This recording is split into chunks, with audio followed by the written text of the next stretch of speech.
SID இன்னைக்கு வரல, எந்த ஆவணமும் ஒப்படைக்கல.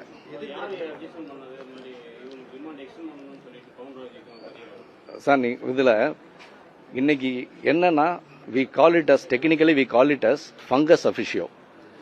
உச்ச நீதிமன்றத்தில் ஒரு ஃபைலை எஸ்ஐடி வித்ட்ரா பண்ணி அதை சிபிஐக்கு மாத்துங்க அப்படின்னு உத்தரவு போட்ட பிறகு SIT has become functus officio. அவங்களுக்கு இந்த வழக்கில் எந்த இதுவும் கிடையாது.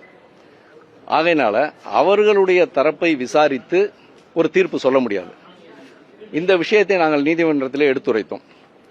அதனால ஜட்ஜி என்ன சொல்லிட்டாங்க அப்படின்னா, சார் ஃபங்கஸ் அஃபிஷியோ நீங்க, ஆகையினால நீங்கள் எந்த விதமான வாதத்தையும் முன்வைக்க முடியாது, நான் அக்யூஸ்டு தரப்பு வாதத்தை நாங்கள் கேட்டுக்கொள்கிறோம் அப்படின்னு சொல்லியிருக்காங்க. சார் போலீஸ் தரப்புல எதிர்ப்பே தெரிவிக்க முடியாது. ஏன்னா இல்ல சார், அதாவது எப்படின்னா அதை எனக்கு எப்படி தமிழ்ல சொல்றது அப்படிங்கிற அந்த சரியான வார்த்தை வரமாட்டேங்குது. இன்றைக்கு அவங்களுடைய ரோல் இதில் இருக்க முடியாது. என்னன்னு கேட்டீங்கன்னா, எஸ்ஐடி அப்படிங்கிற அமைப்பிடமிருந்து அந்த கேஸ் ஃபைலை ஃபுல்லா வாங்கி சிபிஐட்ட கொடுத்து சிபிஐ தான் இன்வெஸ்டிகேட் பண்ணணும்னு சொல்லிட்டாங்க. சிபிஐ தான் இன்வெஸ்டிகேட் பண்ணணும் அப்படின்னு சொன்னதுக்கு அப்புறம் நீங்க இம்ப்ளைடா என்னன்னா எஸ்ஐடி கலைக்கப்பட்டு விட்டது. That is implied. No more SIT is there, no more. That is implied. அப்போ இல்லாத ஒரு விஷயத்துல எப்படி விசாரணை பண்ண முடியும்?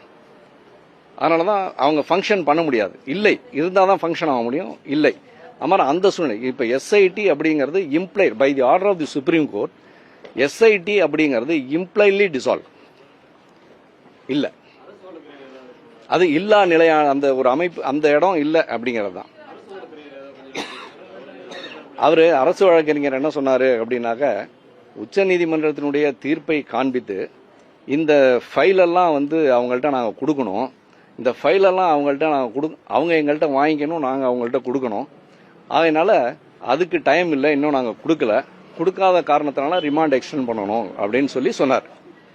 அதுக்கு நம்ம என்ன சொன்னோம் அப்படின்னா, அது ஒரு காரணமாக இருக்க முடியாது. நீங்க புலன் விசாரணை சம்பந்தமான காரணங்களை மட்டும் குறிப்பிட்டுத்தான் ஒரு ரிமாண்ட் எக்ஸ்டெண்ட் பண்ணணுமா பண்ண முடியாதான்னு சொல்லணும். ஒரு ஃபைலை நான் கொடுக்கணும், இன்னும் கொடுக்கல, அதனால ரிமாண்ட் எக்ஸ்டெண்ட் பண்ணுங்கன்னு கேட்க முடியாது. ஒன்று. இரண்டாவது, இந்த காரணத்தை இன்றைக்கு எஸ்ஐடி சொல்ல முடியாது. காரணம்னா ஃபங்கஸ் அஃபிஷியோ, அவங்க சொல்ல முடியாது. அதனால அவங்களுடைய இந்த வாதத்தை ஏற்க முடியாது அப்படின்ற வாதத்தையும் நாங்கள் எடுத்து முன்வைத்தோம். நீதிபதியும் நீங்க ஃபங்கஸ் அஃபிஷியோ நீங்க இருங்க சார், நாங்கள் இவங்களை மட்டும் குற்றவாளிகள்னு சொல்றவங்களுடைய தரப்பை மட்டும் நாங்கள் கேட்டுக்கொள்கிறோம் அப்படின்னு சொல்லிட்டாங்க. அதுல நாங்கள் இன்னும் என்ன சொன்னோம் அப்படின்னா, உச்ச நீதிமன்ற உத்தரவுல என்ன போட்டிருக்காங்கன்னா, அந்த ஃபைல்ஸை எஸ்ஐடி அந்த ஃபைல்ஸை சிபிஐ கிட்ட இமீடியட்டா ஒப்படைக்கணும்னு சொல்லியிருக்காங்க. The word that is use in the judgement is immediately அப்படிங்கிற வார்த்தையான உடன்காலில் கொடுக்கணும்னு சொல்லியிருக்காங்க. இப்போ மோர் தேன் 24 hours ஆயிடுச்சு. உடன்காலில் கொடுக்க வேண்டும் என்று உச்சநீதிமன்றம் ஒரு உத்தரவை பிறப்பித்த பிறகு 24 மணி நேரத்தையும் தாண்டி எஸ்ஐடி அந்த ஃபைலை அவங்க கையில் வச்சுக்கிட்டு இருக்காங்க. இவர்கள் தான் அவர்களிடம் சென்று ஒப்படைக்க வேண்டும் என்று சொல்லப்பட்டிருக்கிறத வழிய சிபிஐ இவங்கள்ட்ட வாங்கிக்கணுன்ற மாதிரியான வாசகங்கள் உச்சநீதிமன்ற உத்தரவுல இல்ல. ஸோ இவங்க ஹேண்ட் ஓவர் பண்ணணும். அதனால இவங்க இதுவரைக்கும் ஹேண்ட் ஓவர் பண்ணல. It has crossed more than 24 hours. இந்த ஒரு வாதத்தையும் நாங்கள் நீதிமன்றத்தில் எடுத்து முன்வைத்தோம்.